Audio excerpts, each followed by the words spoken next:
the sleepy cat, and the mischievous mouse. In a small sunlit house at the edge of a quiet town, there lived a big, fluffy cat named Oliver. Oliver was no ordinary cat. He was the sleepiest cat anyone had ever seen. While most cats love to chase things, climb trees, and explore, Oliver had one true passion in life: napping. From the moment the morning sun streamed through the windows to the soft glow of moonlight at night, Oliver could be found curled up in his favorite spots: on the windowsill, on a pile of laundry, in a cozy armchair, or sometimes right in the middle of the kitchen floor. No matter where he was, Oliver could fall asleep at any moment. But Oliver wasn't alone in the house. Oh no. Hidden behind the walls, scurrying through tiny holes, and sneaking crumbs from the kitchen, there lived a little mouse named Pip. Pip was the opposite of Oliver. While Oliver slept, Pip was always up to something, running, climbing, and, most of all, causing mischief. Pip loved to tease Oliver. Sometimes he would pull on Oliver's tail while he napped, just to see if the cat would react. Other times, he would place a peanut on Oliver's nose and giggle as it wobbled while the big cat snored. And once, just once, Pip had even painted Oliver's whiskers blue while he was fast asleep. But the strangest thing was that Oliver never chased Pip. Unlike other cats, Oliver had no interest in running after a tiny mouse.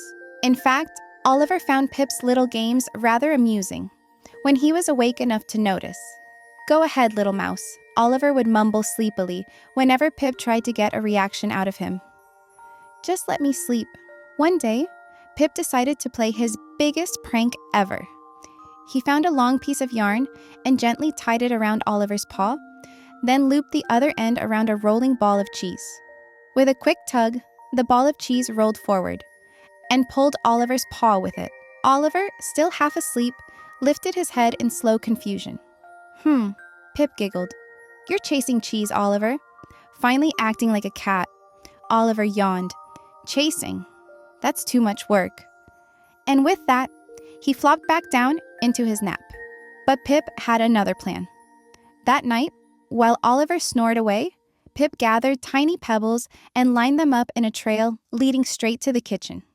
The last pebble sat right next to a bowl of warm milk. Pip smiled to himself. Surely this time, Oliver would follow the trail. But the next morning, Oliver simply stretched, yawned, and walked right over the pebbles without noticing. Pip groaned. "You're the laziest cat I've ever met, Oliver." Oliver chuckled and flicked his tail. "And you're the nosiest little mouse I've ever met, Pip." Pip put his tiny hands on his hips. "Well, if you won't chase me, I'll just have to find another game." And with that, Pip scurried off to find something new to play with. That night, however, something unexpected happened. While Pip was running across the kitchen floor, looking for a snack, he suddenly heard a creak. A shadow moved across the floor. Pip froze. There, standing in the doorway, was another cat. Not Oliver, a big, gray, very awake cat. Pip gulped. He had never been chased before. Not really. Oliver never played rough. Oliver never snapped his jaws or lunged forward. But this new cat didn't look sleepy at all. The big gray cat pounced. Pip squeaked and ran as fast as his tiny legs could carry him.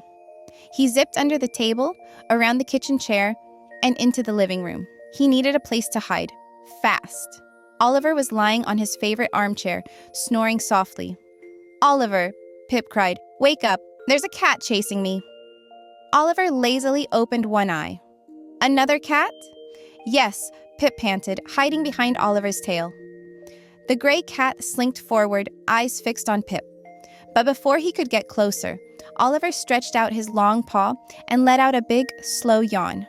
"Oh dear," Oliver said, his voice low and lazy, but suddenly very serious. "You must be new here." The gray cat hesitated. "This little mouse?" Oliver continued, pulling Pip close.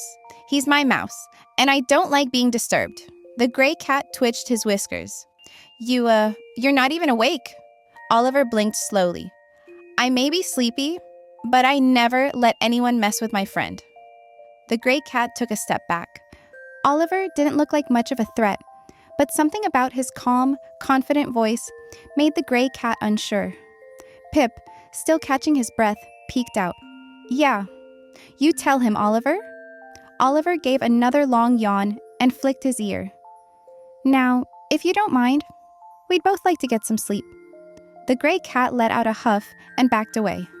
Weirdest cat I've ever seen, he muttered before slipping out the way he came. Pip turned to Oliver, wide-eyed. You saved me. Oliver gave a sleepy smile. Of course. Can't let just anyone bother my favorite little troublemaker? Pip grinned. You really are the best, Oliver. Oliver yawned. I know.